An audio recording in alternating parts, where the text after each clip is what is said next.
This episode of Dueling Ogres is brought to you by Elder Scrolls Online. Click on the link below to receive 25% off of the Digital Standard or Imperial Edition for a limited time when you purchase through Green Man Gaming.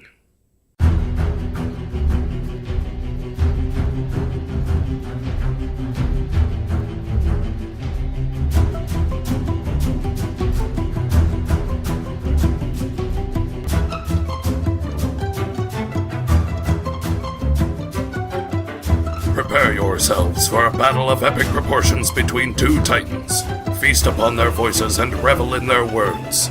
This is Dueling Ogres.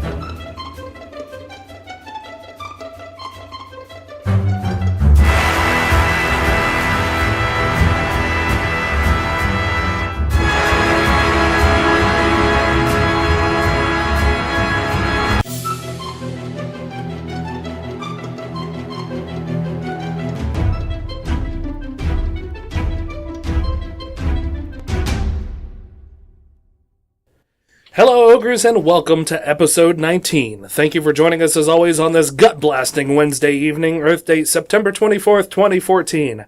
I'm your host, Remington Hitchcock, and with me, as always, is my co-host, Brandon Full. Say hello, Brandon. So there it was, the first day of fall. I sat staring at my co-hosts, wishing their greasy faces would explode into a noxious cloud of crud. But little did I know, those blowholes were about to change my life. Forever. Hi. And also with us today, we have... Bree Blackwell. Once again, for our episode On recapping old episodes. on old episodes, recapping the nostalgia that was Pete and Pete Yeah. from our childhood. Yeah, whenever anything's old is going on, naturally you guys think of me. So Right, I appreciate that. Yeah. I can't wait till we start talking about those cars that you crank. Oh, yeah. So excited about that episode. What was World War I like? Well, let me tell you, Jimmy. They didn't even have jet planes then. They used biplanes. Let me tell you a little story about biplanes. It goes a little something like this. So yes, we're going to be talking about Pete and Pete, and if you guys have listened to the Are You Afraid of the Dark episode, which is not up on... iTunes, Stitcher, Windows phones, internets, computers, things. Our Libsyn. Yeah, everywhere. If it's not up yet, but That's the next one that goes up, isn't it? Yeah, I'll be putting that one up along with this one, so you can listen to them both if you so choose. Double dose of Brie, yo. Exactly. So Or you might want to space it out then. Yeah, probably. It's kind of like drinking too much cough syrup.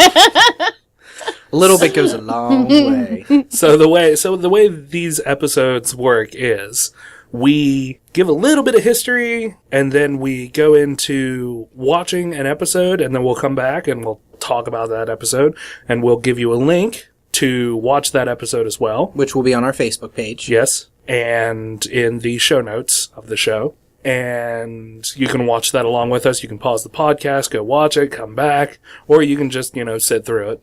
Whatever. So Sit through it. It really sells us.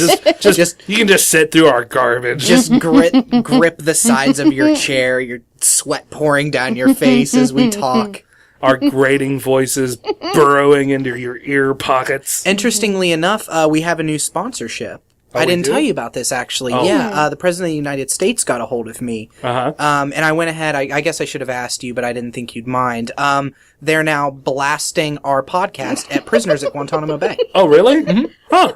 24 hours a day. 7 days a week? Yeah, they've cut just the first 45 minutes of the My Little Pony episode.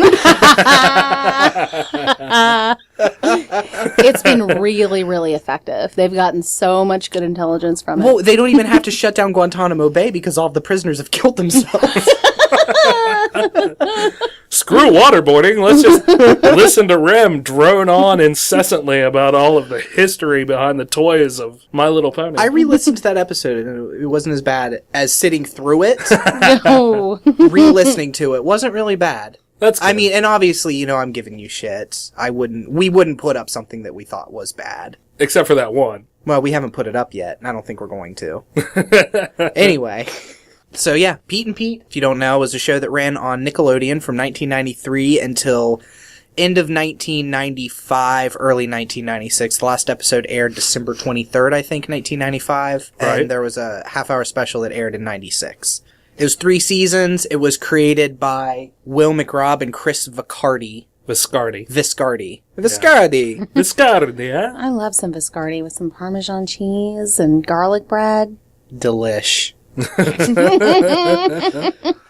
Created it as a children's show on Nickelodeon. They're still doing stuff now.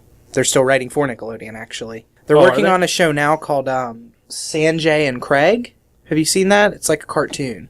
No, I haven't. I've heard of it. It's running currently. I don't know anything about it. So yeah, surprisingly enough, I couldn't find that much stuff on Pete and Pete Online, which really, really surprised me. Yeah. Because I remember it being like, you know, people in our generation who watch Nickelodeon remember Pete and Pete. Yeah. I figured there would be all kinds of fan sites up, all kinds of information. And I mean, don't get me wrong, we could find out like where the actors were, what the creators were doing now. I found some information about where it was filmed and stuff, but past that, there really wasn't a whole lot of like breakdown of episodes like there was with Are You Afraid of the Dark? Which is weird because it seems like Pete and Pete had a bigger cult following.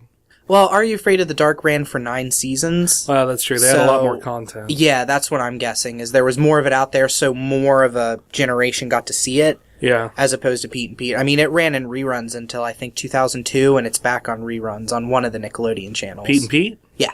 Oh, is it? Mm-hmm. Wow, I think I would have seen that by Yeah, now. and it started, before the show started in 93, it was, they were doing, like, little 5-minute segments that they would put in between shows. Yeah. And that started in 1989. Oh, wow. Yeah.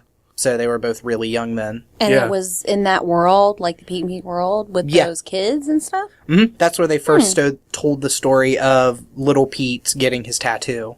If you're listening and you don't know what Pete and Pete is outside of being a show, it follows 2 brothers, Pete Wrigley. It's the Wrigley family. There's the older Pete, who in the first season is 14, and the young Pete, who is 10. Every season, it goes in like actual sequential years. So first season, they're 10 and 14. Second season, 11 and 15. Third season, you know, and so on. And it follows just their kind of like day-to-day stuff in Wellsville, right? Yeah. Or the fictional town where they live. Yeah. They never actually say where Wellsville is in the U.S. No, it's kind of implied that it's sort of Maine around there, because there are different episodes where things like a northeasterly city. Yeah, it takes them 4 hours to get to the Canadian border from where they are in one of the episodes. It is kind of like The Simpsons, though, where they don't say where Springfield is. Right. And, you know, one episode, people start to triangulate it because one episode's like, oh, New York is 8 hours. So they think, okay, well, it must be here. And then another episode seems like they're in the far west. It's kind of the same with Wellsville, I think. They just, whatever suits the story at the time is kind of where it's around. Right. So Big Pete was played by Michael C. Morona, and Little Pete was played by Danny Tamborelli. Mm-hmm. And there were just a host of actors who've gone on to really gain some fame. One that you might not know, but you'd know when you've heard it, is Toby Huss. Toby Huss has done a lot of voiceover work, and a lot of it on King of the Hill.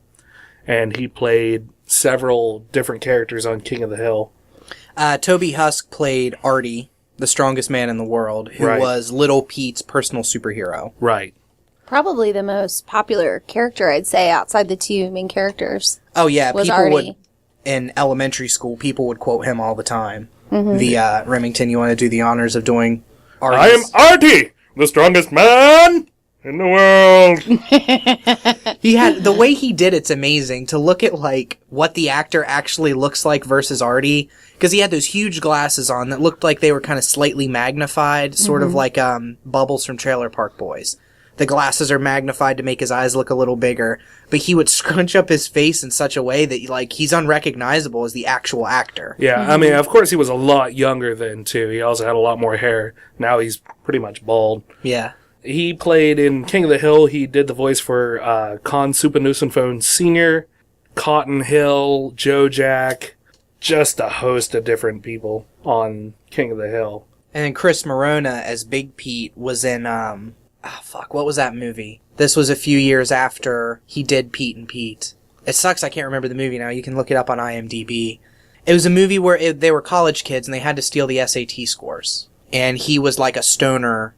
He was a gay stoner kid in that movie. Oh, I don't remember that one. Yeah, it was a really good movie. I can't believe I can't remember the name of it. So that probably would have been like, 96 or No, late 90s? it was late 90s. Late 90s to early 2000s. Slackers. Oh, okay. Oh, that one. Yeah, he was in Slackers, and I forgot he was in Home Alone 1 and 2. Yeah. Was he He played Jeff McAllister. the older brother? Maybe the older brother, because there was the one who was really abusive. Like the to- beefy one, Yeah, right? the beefy one. Yeah. In fact, that's a really good just kind of characterization for that character. Yeah, he He's like just had beefy. he had a rectangle head, sort of, Yeah. and like the short The- military spiked The hair. bigger kind of ears, Yeah. The almost kind of flattish face, where it's just like the quintessential bully look. He was a little beef log, yeah, he was a little beef log. My little beef log.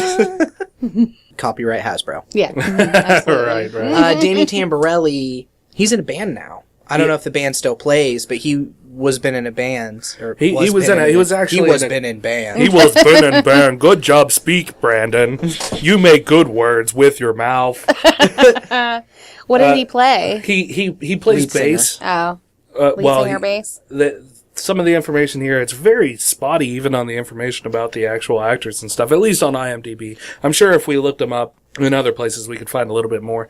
But he played bass in a band called Special Brew that was based out of Amherst, Massachusetts, and that was in 2003. Played bass and sung for the New York and New Jersey-based jam band Jounce, and as of 2003 was touring on summer festivals. So, I don't know if he's still doing that now. In 2006, he was in a Wendy's commercial, Weird. apparently. He also runs a fairly popular sketch comedy group called Man Boobs Comedy. Really? You can go to manboobscomedy.com, and yeah, they have all their sketches up there. You can find some of them on YouTube, too. Yeah. They're pretty funny. It's kind of like a weird, super vulgar sort of sketch comedy stuff. I gotcha. That makes sense. Yeah. Yeah. We don't really... He kind of gives you that feeling. Dueling Ogres doesn't really go in for that sort of humor, but if it's your thing, enjoy. Yeah, if you like that kind of vulgar bullshit, then Yeah. help yourself. But if you want something a little more fucking classy, we're here for you. So Michael C. Morena is still in film. He'll occasionally do actor spots on indie films and stuff like that. But moreover, he works as an electrician for lighting and camera work, you said. Yeah. And I don't know, I find that really interesting. It's funny to see, when childhood actors move on to different aspects of the job, like the girl who played Ellen. Yeah, the aspect of TV where you're a pediatric surgeon. Allison Finelli is the girl who played Ellen. Yeah, which Ellen, was Big Pete's.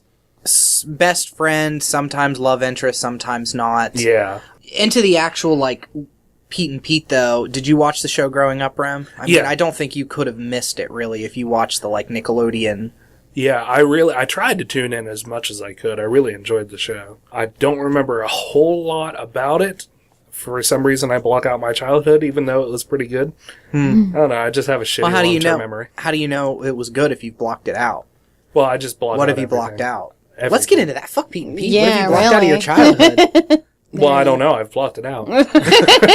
Got me on a technicality there, don't you? I've run rings around you logically. I used to watch Pete and Pete all the time. I love this show. I remember almost every episode.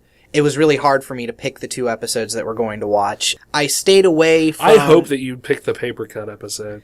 I stayed away from the ones that a lot of people know. Oh. Paper Cut was only in 2 or 3 episodes. That's something that's weird about your memory. Pit Stains, who, you remember as one of the main antagonists, is in 3 episodes. Yeah, total. well, See, I remember him being in a lot of stuff. Well, there's a Paper Cut- lot of reruns of it, I think, as well. yeah, Paper Cut was only in 2 episodes. It was a 2-parter. Really? Yeah.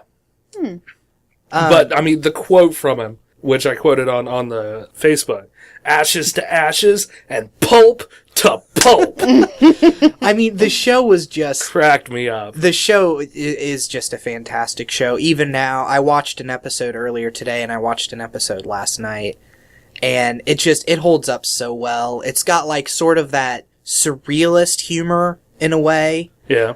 It kind of has the thing that I don't like in modern shows now, modern kids shows, where it's you kids are so much smarter and your parents are dumbasses. And that's because I'm a parent. I know I'm getting old, and I know that's why when I see Disney shows now that are like, Mom, you're so dumb. And the mom's basically, wearing a dunce cap and running into the wall. Right. Pete and Pete had that, but like not entirely. The parents were still there and still kind of gave a lesson in a way. They were stupid, but they were also still the parents, and they were just dumb about kid stuff. Right. I think they did that, but it was in a respectful way. There wasn't like any sort of Shut up, Mom, you dumb whore. Yeah, there was no malice. There was no malice behind it. Where I think in some of the more modern shows, there's a little bit of a need to sort of stick it to the man, I guess, so to speak. Well, and I mean, I fully realize too that my parents, when I was a kid, very easily could have watched Pete and disagreed with it because little Pete lied to his parents, Right. Would skip school by faking sick, trick them. One of the main, overarching villains in the entire story was the International Adult Conspiracy, Yeah. which is a shadow government group run by adults that exists in this world. Yeah. And I could see my parents watching that and being like, well, Andy Griffith, when I was a kid, Opie wouldn't step out of line, or Andy would lock him in the jail cell and beat him with a whip, or whatever. I didn't watch Andy Griffith. Yeah, that I think frequently that's how it happens. goes. Yeah. That Barney would episode wave his was gun. really weird. You better calm down there, Opie. Your dad's gonna bust your ass wide open. Aunt Bee's just sharpening a knife in the corner, facing Take into my the pie. corner, like Blair Witch Project. Just You've done it now. jeez. Oops. But yeah, That was a really good and wholesome show. I really enjoy watching it nowadays. Andy Every Griffith? once in a while. Sometimes it's a little too wholesome, whole grain for me, but you see, I'm not a huge fan of those kinds of shows where it's just super wholesome and like, oh, gee, I learned my lesson. I like a little bit of conflict in them. yeah. I like to watch that show in particular to see how they handle dating situations. I find it really amusing for them to try to intimate that he has some sort of adult life, yet at the same time they have to, maintain that uber wholesome image Who, from Andy? that time frame. Yeah. Yeah, There'll be some sort of love interest for one episode, and, she comes over and bakes a pie, and, that's their whole date. Like, they Right. don't get closer than, 4 feet the entire time, and Well, it was a his first son is date. there. It's not like nowadays where people put out on the first date. I mean, come on. Don't talk about me on the podcast, okay? We've talked about this. I just totally threw me off track with Sorry, baby. how easy you are. I have a tendency to do that. Oh, jeez. Easy cheese strikes again. I don't know.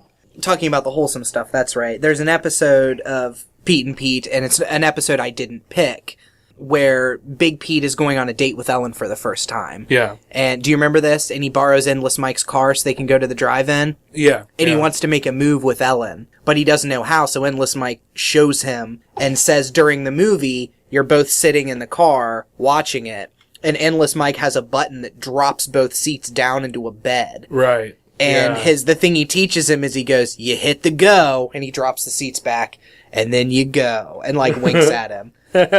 And yeah, it's a little wow, that's surprising. Yeah, that surprises me that if there's a bed involved. I mean, It doesn't turn into pillows and stuff, right. but the seats fall back and the armrests fall back, and Oh, there's okay, I no gotcha. split in between. I gotcha. But no, it's pretty heavily implied that he's talking about making out or further. right. But yeah, in the episode, Big Pete does it and totally weirds Ellen out and Natch. basically shoots himself in the foot and ruins his chances with him. Right.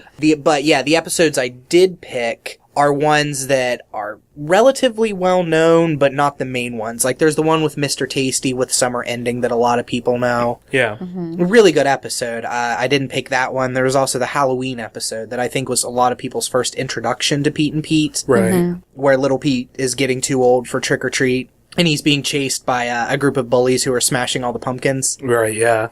Yeah, I actually think that was the first episode of Pete and Pete that I saw. That was the first full-length episode of Pete and Pete. I mean, I might be a couple of years older than you guys, so I I didn't watch it in the same way that you did, but it was really, that was the early 90s was such a weird time. It was just another one of those things that was happening. It stood out as being a good show, but it didn't stand out in a way that you would realize at the time that it was going to be this long-lasting thing, because there were so many just kind of weird and innovative things that were happening. You know, like, oh yeah, of course there's this kids show that treats kids like they're adults and have a sophisticated sense of humor, because like, look at all this other stuff that's going on at the same time. Right. So one of the episodes that just popped into my head that I frequently remember is the flashlight tag, where they're playing flashlight tag for days. Well, you're in luck, buddy, because that's one of the 2 episodes I chose. Oh, hell yeah. all right. The Nightcrawlers. That's going to be our first nice. episode Okay, we're yeah. watching. So real quick, just to recap they had a lot of guest stars who have gone on to become even more famous. The list of guest stars that you're looking at on IMDb, the second episode I chose is the episode that about half of those guest stars are on. Nice. So Judy Graff played the mother. She was in several older movies.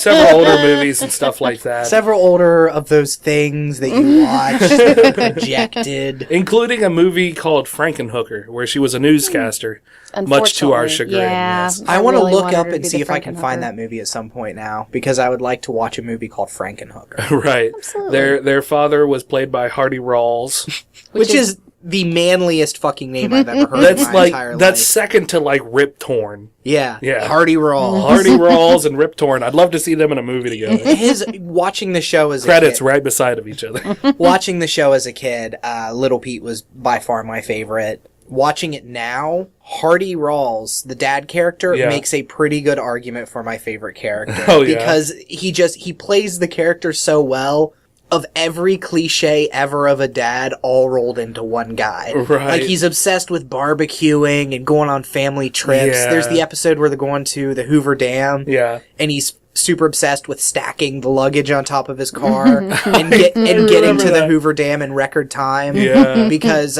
he has the license plate that says King of Road or King of Rod. Yeah. And he wants the actual King of Road license plate that another dad has, so they race to the Grand Canyon to decide who gets it. Oh, yeah. Was that the King of the Road episode? Yeah. That's a well-known one, I guess. Yeah, One that's of the another one of popular the ones. well-known ones. Yeah, I love that we're talking about it because, like, as you're talking about the episode, a lot of stuff floods back. So he did several guest spots on Late Night with Conan O'Brien.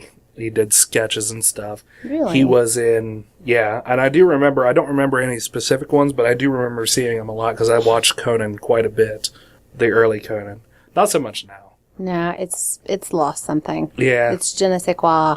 I gone. think that, not to go off on a tangent here, but I think that late night shows like Conan and Jay Leno have just lost so much. I think it was a perfect, like, chemical mixture of the whole Jay Leno Conan fight from a few years ago. Right. That soured a lot of people and put people in different camps, mixed with the fact that as that was happening, the prevalence of high-speed internet for almost every Right. home rose to the point where you can get your news anytime, you can stream anything, more kind of edgy stuff is acceptable, like Right. with Jon Stewart being exceptionally popular, and Conan and Jay Leno. While I remember Conan growing up being edgy, like with the masturbating bear especially, they can't keep up because there's Right. the rules on TV that have changed some with the words you can say, but not completely, whereas the internet's just free reign. Yeah. And I think because of that, I think a lot of the talented writers and comedians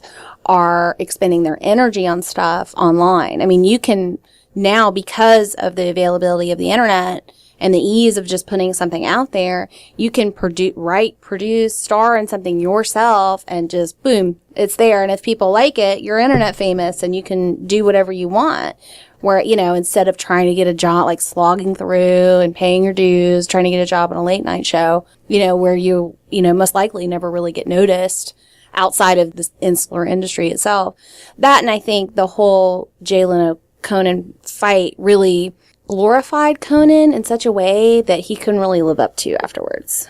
Yeah, well, and I also think that the Jay Leno Conan thing peeled back a curtain that people didn't want peeled back. It showed them not as these nighttime hosts who are always happy and always Right. funny. It showed them as like, Human beings. oh, they get a paycheck. They argue, they don't like each other. Right. And like, Jay Leno would take snipes at Conan on his show, and Conan would take snipes at Jay Leno. And I think it Right. just left a bad taste in a lot of people's mouths. I can definitely see that. I mean, even though Jay Leno was kind of made out to be the villain, I mean, Conan was pretty bitter about the whole thing. And that, again, plus, the whole Team Conan thing. And I think there was just a lot of pressure after all that. And, I mean, I don't know much about the show at all, but I'm pretty sure that, he has a team of writers and, that maybe Conan in of itself is maybe not that funny by himself. Yeah. Well, no, Conan was a writer. I know, he was a writer on The The Simpsons. Yeah, but to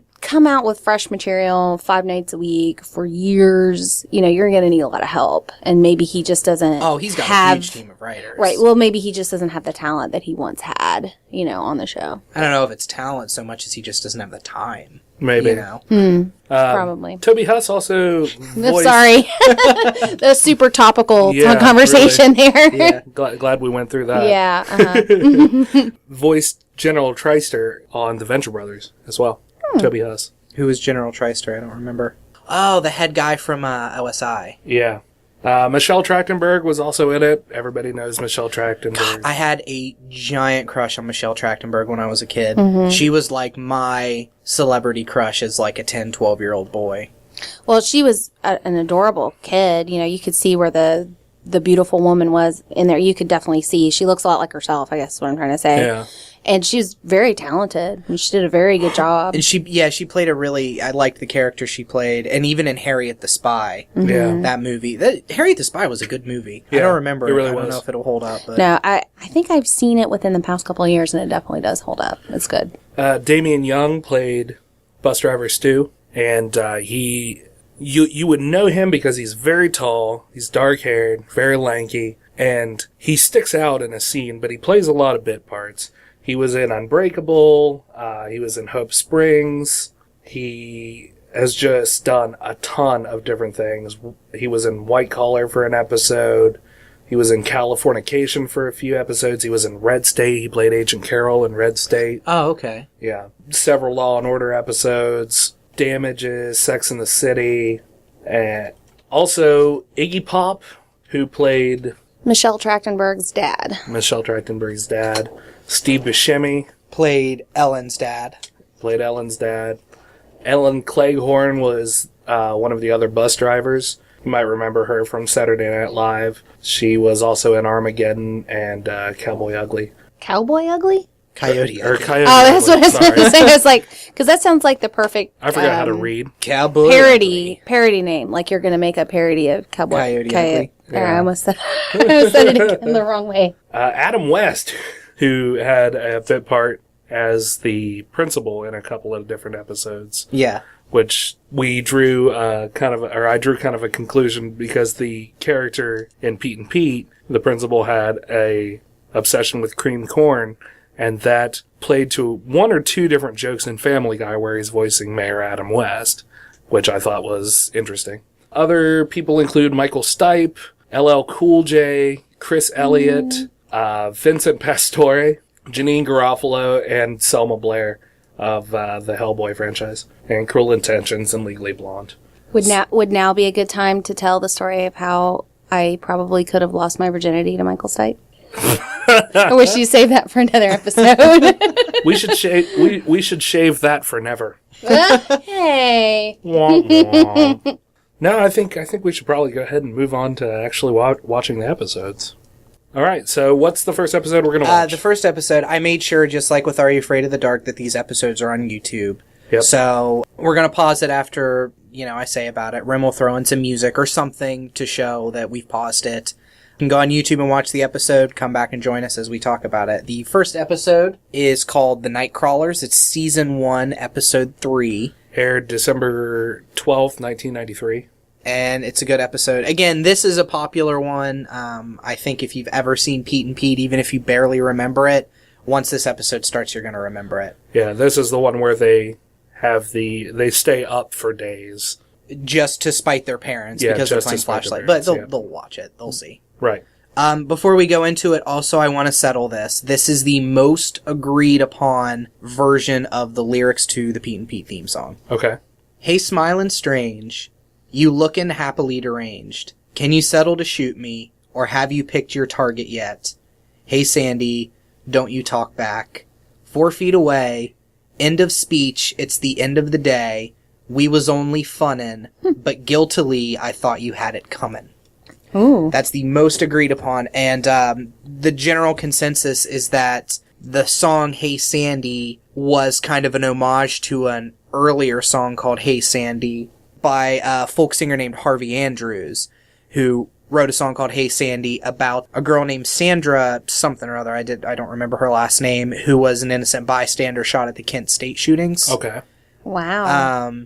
She wasn't a protester or anything. She was walking to class, totally not connected to either side, and a bullet shot her.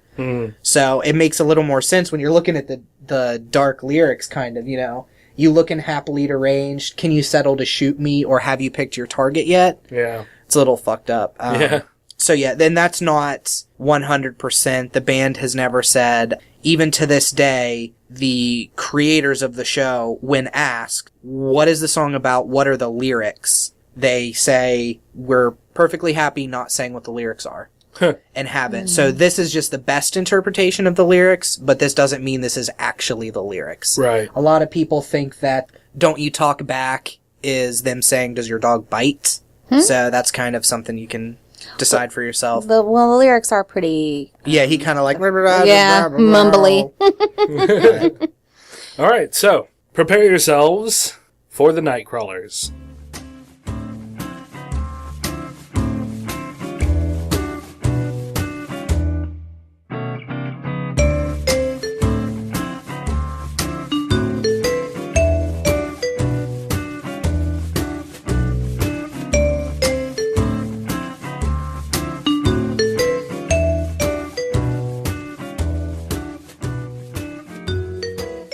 Boom, we're back.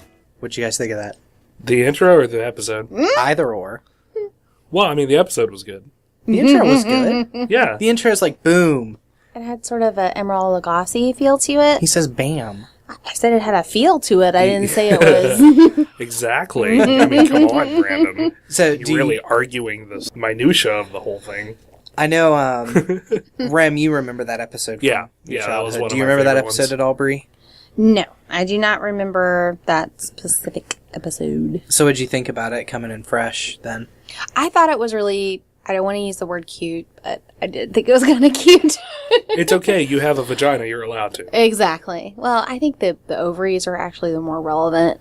But any hoozles, 10:15 is way too late for a 10-year-old boy to go to sleep, though. I say that as a mother of a 9-year-old daughter. That's just too late. If you got to get up, let's say on the late side, my kids get up about 7 in the morning. That's just not enough sleep. That's 9.5 hours. Yeah, children and especially teenagers need more sleep than adults. So it's just not enough you sleep. would be one of the adults telling him he couldn't play flashlight tag then. Oh, absolutely. Yeah, I mean, obviously it's unrealistic that, the adults would allow their kids to roam the streets for 11 days. Well, because it's autumn, right? So wouldn't they be in school? Yeah, for that 11 was, days? yeah, I found it interesting that wasn't part of it. I kind of expected that, as they, got into the whole, dare thing, I guess, or bet or whatever it was, that, or attempt at a world record. That's what it actually was. I expected, shots of them at school, trying, nodding off in class and, that kind of thing.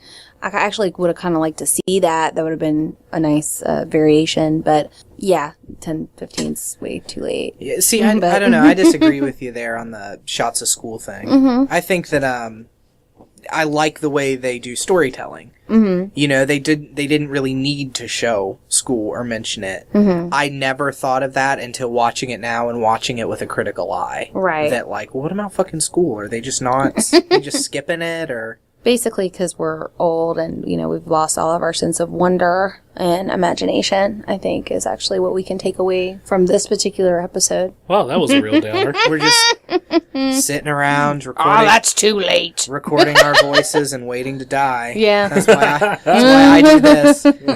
Those children need discipline.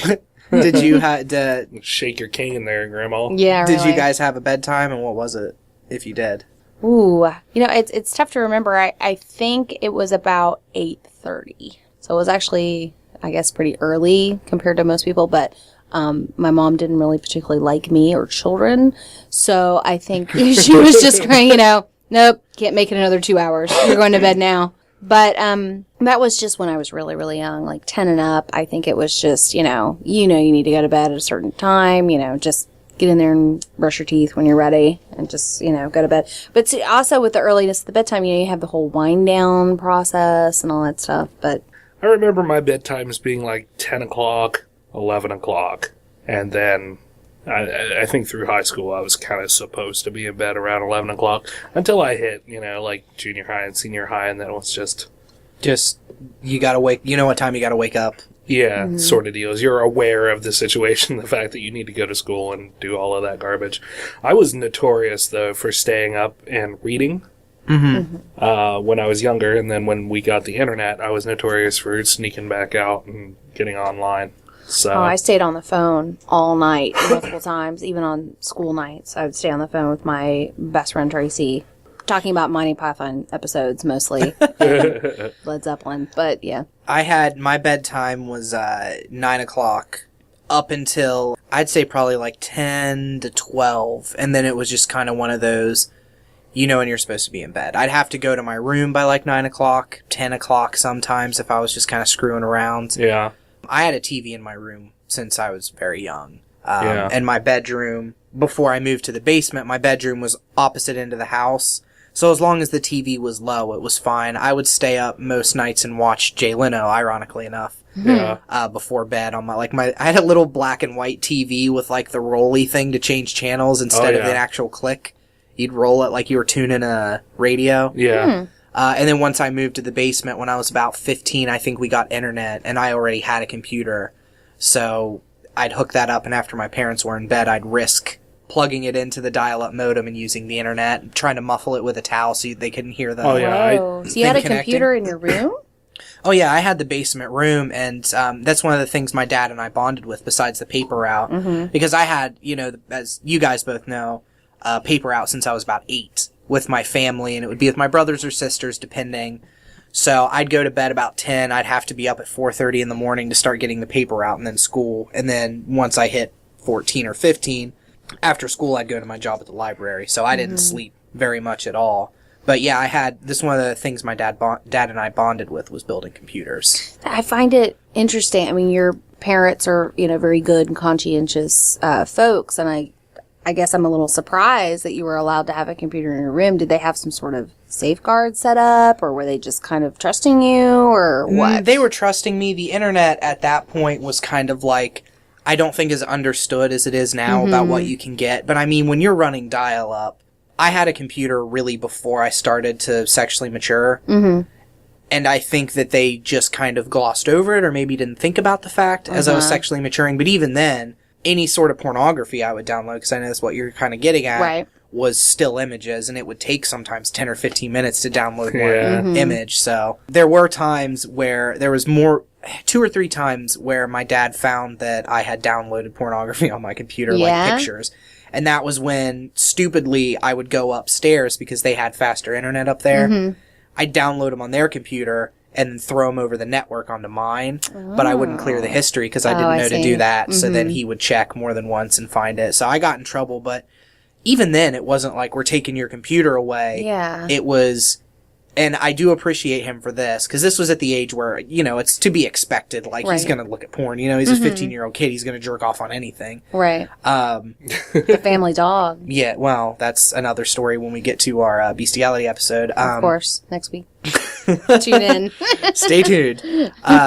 Where he came down and was like, look, I looked at the history.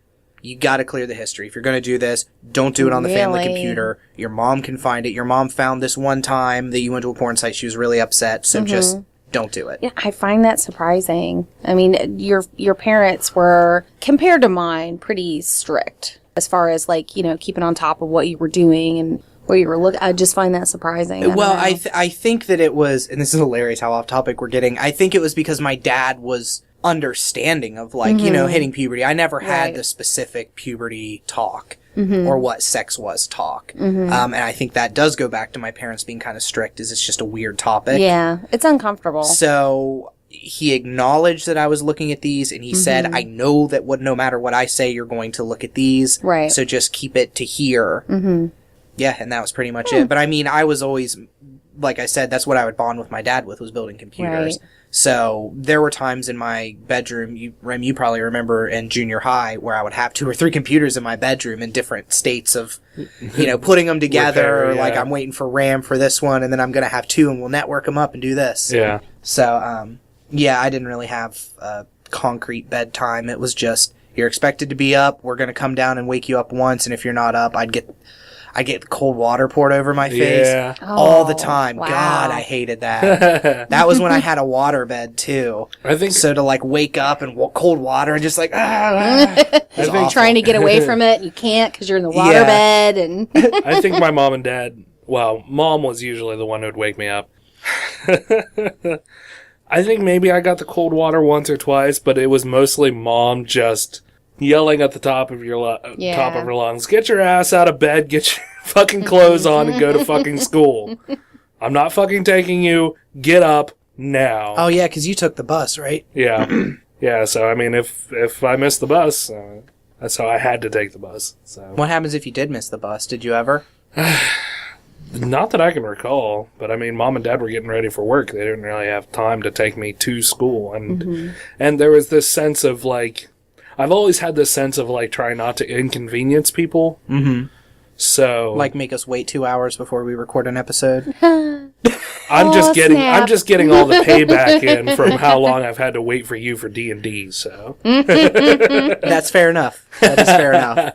did you guys ever skip school and sneak back into your house and spend the day at your house? I live too far away from my house from school to sneak back in, but I would. The town where we went to school is kind of a sister town with a shared bridge to another city that's right across the bridge from West Virginia to Ohio. And there's, I'd say, probably 10 times total where I would skip school junior or senior year because I was supposed to take the bus out to the college to take college courses, and I just wouldn't feel like it sometimes, especially my senior year. I just got to the point where it's just like, I just don't care, you know, like it was that freeing feeling of realizing nobody's watching me. Yeah. Like the college doesn't interact with the school. Like you get your grades because it was college courses that also counted for high school. But there was just no interaction. I was marked absent at the college, but not because at it was school. professors teaching high school students, it wasn't like, "Where's your note, Brandon?" It was Right. just like, Oh, he was absent. there he is. So I'd skip school and I'd walk across the bridge to Marietta's, the other city, and just throw my headphones in my CD player, and it would constantly skip as I carried it against my head. Yeah, I had Walking one around of those. and listen to, actually, I would listen to on repeat the Alanis Morissette Unplugged Oh god. until that skipped, and then I started listening to Saves the Day. Oh well, that's more acceptable. I don't think. I'm sure I skipped school maybe once or twice, but most of the I really enjoyed school. I skip school a lot. I really enjoyed being in school. I enjoyed the A lot. interaction. I'm a people person, as you both know. So Yes. Yeah. I skipped a lot, and what I would at that time when I used to sneak back into the house, I was supposed to take the bus, but my mom was working as a nurse at the hospital, so she was already gone by the time I would supposed to be on the bus going to school. So I would just go to the bus stop and then kind of move back away from the other kids, go back into this empty lot and wait. I would wait and I would see her car drive away to go to work. Then I'd go let myself back in the house and watch Price is Right. So I really thought there was going to be a more exciting ending to that. Like, and then I smoke cigarettes, flip off the kids going to school. I don't know if I was smoking yet at that time. I started smoking off and on when I was 15, and I had right outside my window was the roof of the screened-in porch, so I would climb out there and smoke until my parents caught me doing that multiple times, and I got in so much trouble, not only for smoking, but for smoking there because they were afraid I was going to set the house on fire. I seem so young. 15. You knew a lot of people, Rem, that smoked young, right? Didn't you try cigarettes around that age too? yeah. Yeah, it does seem young in retrospect. I mean, just- I felt a lot, when you're 15, you don't feel like you're young. You feel like, I'm a teenager, I know everything. But yeah, it does seem kind of young. I tried and did everything later in life. Mm-hmm. So I hear like 15 or like when people are like, yeah, I lost my virginity when I was 14. Yeah. That's a little young. That's terrifying. It's a little young, but it's not that crazy to hear. Well, I actually smoked my first cigarette when I was 11. I just didn't start smoking. It's crazy. Yeah, I had a friend, I think her name was Michelle. You go down to the dog track and Yeah. smoke cigarettes at 11. No, she would get cigarettes. She would steal them from the grocery store that we could walk to. And I stole a couple of cigarettes from my mom. My mom smoked. And I remember smoking, it was a Winston, which was one of hers, in the woods by our house. So, and I got caught. And then I just started stealing my mom's cigarettes now and again. I'd smoke them in the bathroom. Did you guys ever get the because I said so, that's why? Like Pete's mom gave at the beginning? I don't remember specifically. Do you? I got because I said so a lot.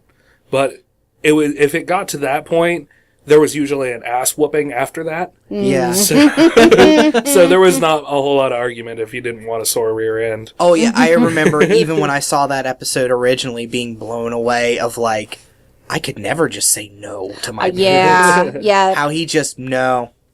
Yeah. Yeah, that part kind of struck me too. Is the insolence, I guess, a little bit that I don't think most children would get away with that. If I were to do that, it'd just be like...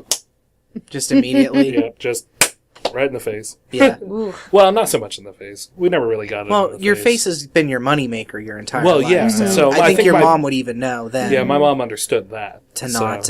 Well, she had it insured by Lloyd's of London when he was 8. Her favorite thing was always... If you don't do this, blah, blah, blah, blah, blah, I'm going to beat your ass. And if you're going to call child services, I'll fucking dial the number for you.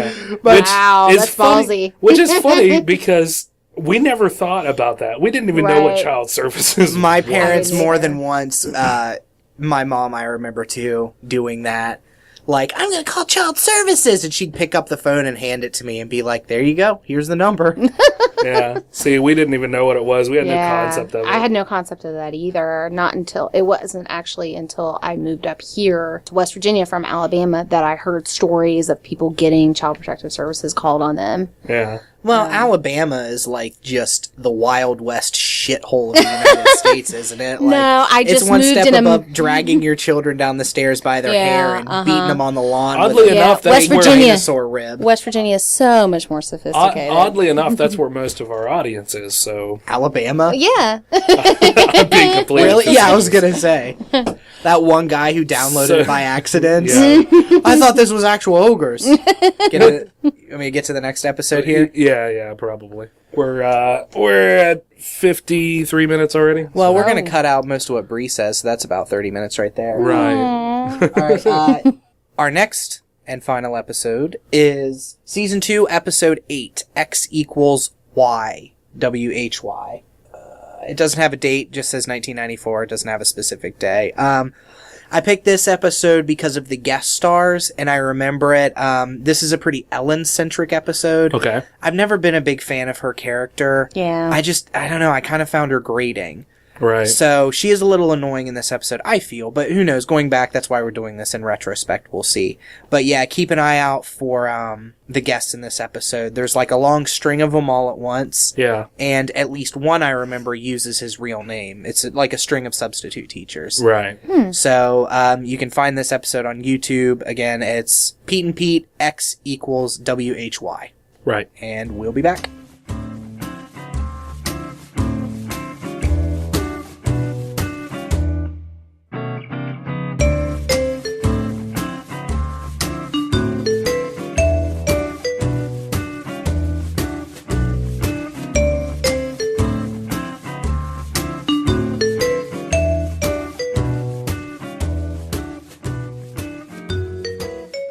So, that was X equals Y, and I can safely say that I did not learn anything about math from that episode. And I still hate it. Yes. So what'd you jiggle butts think? This Jigglebutt really liked it. I thought it was really funny and fun. It was a good episode. Yeah, I noticed you were laughing a lot more at this episode than you were at the Nightcrawlers. It really gave me a headache. Oh, thinking about math. Yeah. You don't really have to think about math. I mean, it's just these like preposterous word problems. I can't help it. Yeah, It's just all these words strung together with X's and Y's. yeah. I hate Letters math and- just as much as the next person, but it didn't, I don't know. It didn't bother me. So who all did we have in there? We had Steve Buscemi. Right? We had Gordon Gano, lead singer of the Violent Femmes. We had Janine Garofalo. Whose acting was terrible. Oh, I know. So over the It's so top. great. I thought it was funny. Well, I understand what she was going for, but man, was... Who, Janine Garofalo? Yeah. Oh, I don't know. Wow. It didn't stand out to me. I thought she did a good job, and I'm no Garofalo-ite, but I thought Garofaloite? Is that a thing? Yeah. Yeah. Is it really? Garofalinian? Garofalinian. I thought she did a good job. And then the cooking Yeah. teacher was actually Artie. Was Toby which Huss. I didn't recognize until you said something about it. Yeah, that was totally Artie. I totally had a little crush on Miss Fingerwood when I was a kid, too. Oh, yeah? Oh, that's so adorable. I can see that. You grew up and you got a job in a library. You've always had a hard-on for librarians, I think. I worked secretly. with, 60-year-old women. Exactly. Miss Fingerwood. Well, it sprung from Miss Fingerwood's in another episode where Little Pete hears a garage band playing a song, Right. and he can't find them. They play once and he can't find them, so he starts his own band to recreate the song, and Miss Fingerwood joins as the bass player. Oh, yeah, And yeah. she plays a giant bass guitar with the pi symbol on it. Right. Would And you I also still- play the bass? I still want to own that, a giant bass with a big pi symbol on it at some point. Whenever I get, my woodworking skills going, whenever I get the tools for that, I'll make you one. Well, I'll engrave You could one. just I'll make a hate bass doing guitar bass. into a pi symbol. You need a lot more than just woodworking skills to make a guitar. You also need to wire it. It's a whole separate set of He's skills. such a buzzkill sometimes. I've already got wiring on my repertoire, man. It's Yeah, not that that's hard. But yeah, she's a pleasantly eccentric character. She's fun. Yeah, I didn't realize. I looked it up last night. Her name is Sid Straw, and she's a musician. She's an actual... she started out as a backup singer for, I think, Blondie, Oh, yeah? and has gone on... She does a lot of backup singing in bands, and she has put out 5 or 6 solo albums herself. I didn't make the connection that she was Mrs. Fingerwood, but I remember liking Sid Straw back in the day, and she was fairly well known. Yeah, she kind of sings folksy rock, sort of. Right. Well, I have a quiz Okay. I wrote up. All right. Was it a word problem? No. Something as you watch Pete and Pete you might notice is they make a lot of Krebstar brand products. Right. Did you notice that? Yeah. Yes. Interestingly enough, that was an ongoing thing through all of Nickelodeon. If you watch any Clarissa Explains It All, they also use Krebstar brand things. Oh, no, I didn't. So it's kind of a cross-platform show or whatever. But what I have here is 10 Krebstar products. Okay. And some of them are fake, some of them I made them up. Okay. So I'm going to go through. I know we're running long on time, so I'll make this as quick as possible. I'm going to name them. You can deliberate, decide, and then we'll do a grade at the end. Okay. All right.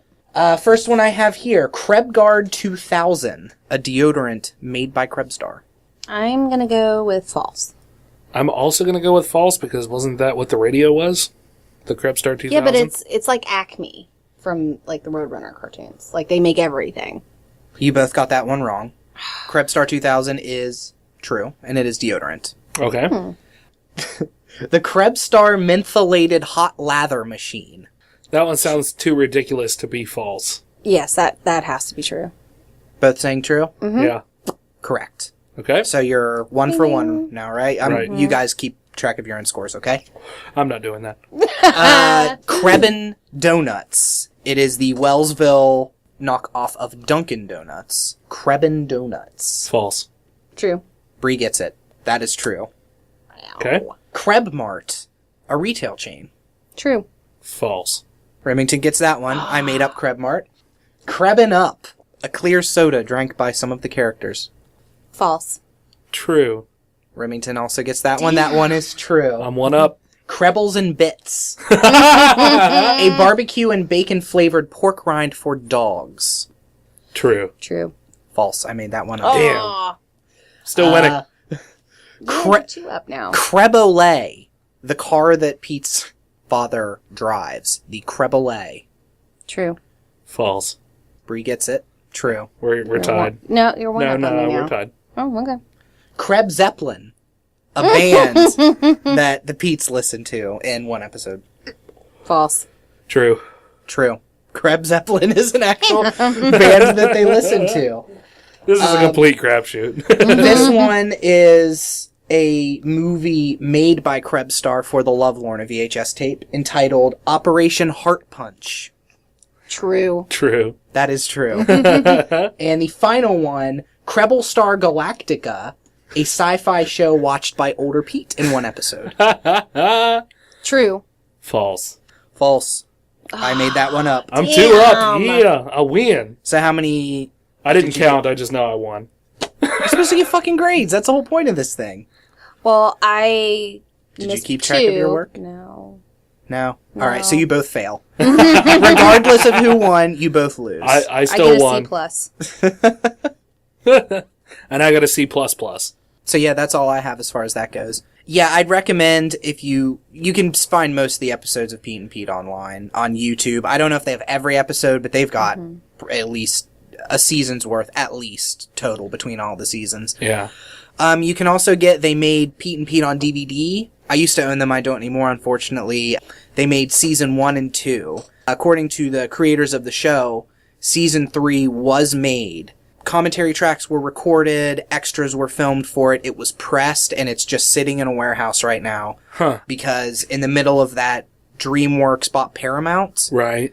and somehow the rights kind of got lost, and there's something going on with that, and it's for years been sitting in a warehouse untouched. Yeah. I checked the price after the episode was over. You can get season 1 and 2 of Pete and Pete both on Amazon for $12 for both of them used. So I definitely say if you like the show, order it. Whenever I had the DVDs, I watched them with commentary. It's good. It's got the creators on there. You find out some extra stuff about the show. And the show definitely holds up. When you were preparing for the episode this afternoon, I went to go pick up my daughter, my 9-year-old daughter, and brought her home. And she started watching some of an episode.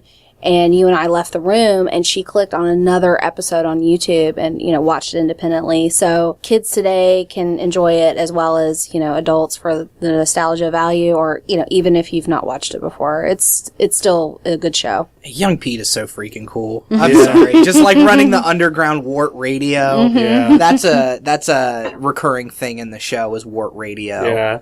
Out of a van, no less. Yeah. Yeah. And just wearing the ski mask. Like, the things that just don't get explained. It's very much cartoonish. Number one, where did he get all the money to buy the radio equipment? How does he have the money to rent out a Skywriter? How does he have a van? Exactly. Why does he have a van? Who's he buying off that he's borrowing all this stuff off of? Just cracks me up. All right, so we'll go ahead and wrap this up. Do you have any shout-outs? No. Yes, we do. You Don't lie to you the asked me people. if I had any shout-outs, and I don't. Okay. Personal shout-outs now. Bree, do you have any shout-outs? I'll take that as a no. So we have Laurel Hedges, Kevin Jett, Jimmy and John Carano, and Keisha Dietz, who is running a contest over on Shmomo News. She's doing a Walking Dead giveaway contest. It's a caption contest that runs until September 29th. You must caption the photo as best you can and as many times you'd like. She's offering 3 pairs of Walking Dead socks, 1 Walking Dead car decal, a Walking Dead lanyard, a Funko Pop Television Walking Dead Daryl figurine. Those Funko Pop figures are nice, too. Yeah, they're really cool. I really like the design of them all. And then Daryl is the fan favorite character, too. Yeah. And 1 Volume 11 Fear the Hunter's Image comics, The Walking Dead, which includes issues 61 through 66. And these are to U.S.-only contestants. And those are the ones with the zombies in them, too, so those are the good ones. Yeah, right. Those are the ones that include zombies. Yeah. And we all know that everybody loves zombies. Scary. So that's a shout-out for her. And if you have any questions or comments... Well, wait. What? Yeah, I'm go not ahead. done before you read that. Oh, okay, go ahead. I don't know if we've posted about it on our Facebook or not, but we have some stickers in. Oh, yes. We got them in a very limited amount right now. It was kind of more, you ordered them just kind of to have them for ourselves and maybe give out 1 or 2. I wanted to see the quality of the company. Yeah, how many did you order? Like, how many total? A sheet, so I think there was 12. And I've given you 2. 2. I've given my mom 1. You Ginger have and one I on your both have car. 1. Yeah. And 1 is spoken for Keisha because, oh my god, does she want one. So we've got, 5 left, maybe? 5 or 6. Yeah. Something like that. So we do have some stickers right now. We'll probably order them in a larger amount, maybe to sell at some point. This is in the future. But we do have some stickers. So if you're interested, get a hold of us. We don't have enough for everybody, unfortunately, right now. But So it'll be first come, first serve. basically, yeah. I was wanting to do some sort of contest or giveaway or something, but I don't think really we'll get that many people interested to do a contest or Right. giveaway, honestly. So, yeah, just first come, first serve. And if there is enough interest, I'm sure we'll order more. Yeah, if you like the have. show, just send us an actual message to the Facebook page. Yeah, they're like window clings, right? You peel them off backwards and you put them on glass. Right, So they're right. like back of your car window right now. Yeah, they'll go on the inside. The adhesive is on the front of the image. Yeah, so we'll probably order more later on. Different kinds. Yeah, we've got some good stuff coming up in the next 2 weeks. I don't want to give anything away because it's not concrete yet. Right. I'm pretty excited about next week's episode. Something happened last week we didn't bring up right before we recorded. Uh-huh. I'm excited to talk about that next week. Okay. And as far as the topic goes, I think it's going to be interesting. And then week after that, if everything goes as planned, we're not going to be recording in the studio. We're going to be recording in our local comic shop, Right. which will be neat. It'll be the first time we'll get out and we'll have some guests on there and talk about basically probably a lot of comic news. Next week, we have a specific topic kind of like this week. So week after, I'm sure we'll just be talking about everything that's happened in the next 2 weeks as far as movies and comic news and et cetera goes. Right. Opinions and things of that nature. Yeah, and also, before we get to reading the last part, Bree, thank you for being on the show. Yep. Well, thank you. thanks for having It's your me. second time. You're now our first guest to be on more than one show. That's true. Oh, So that's guys. good. And I'm sure whenever we do another one of these episodes here, I think we talked about it, we want to space them out, right? The kind of idea of doing this, we want to kind of use a little sparingly. Right, And yeah. not fall back on it too much. Yeah. But we will have another one of these at some point. So also, if you have any suggestions for A show. a show, and I mean, we've stuck with 90s shows as far as Are You Afraid of the Dark and now Pete and Pete. It doesn't necessarily have to be that kind of stuff. I just think that the nostalgia factor's fun. So, but Yeah. if you have any suggestions for something, send them along. Let us know. We could do a movie sometime, so the TV series. That might be fun. Yeah, but I don't want Do to a start movie. recording and then sit and watch a whole freaking movie. Good point.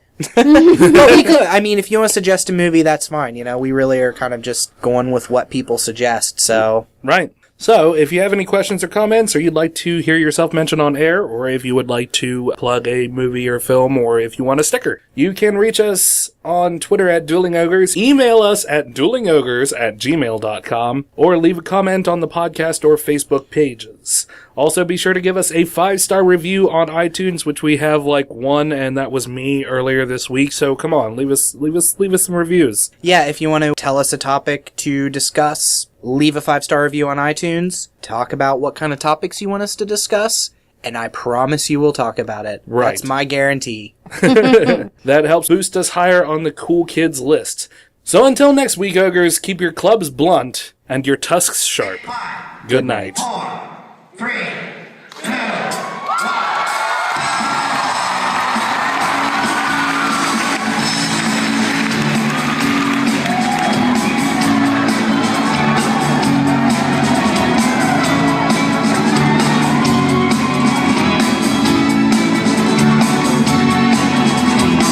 It's not strange.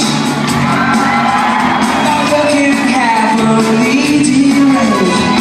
Like you said to me, or have you picked your target? It's in it. It's in it. Does your dog bite? It's in it. About 3 feet away. End of speech, that's the end of your day. We was only funny, but guiltily out for the head from a patient. Does your dog bite? Patient.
Now?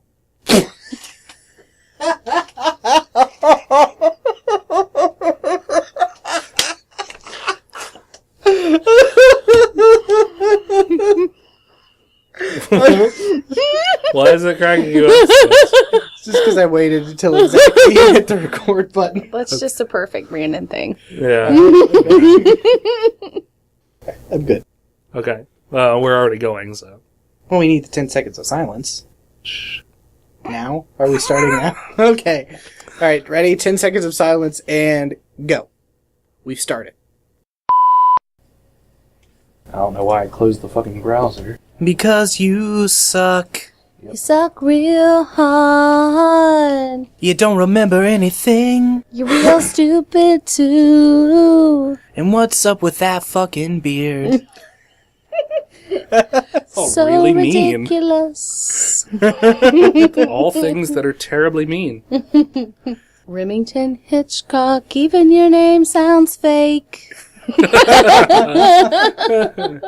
I've had enough of your smells that I can take.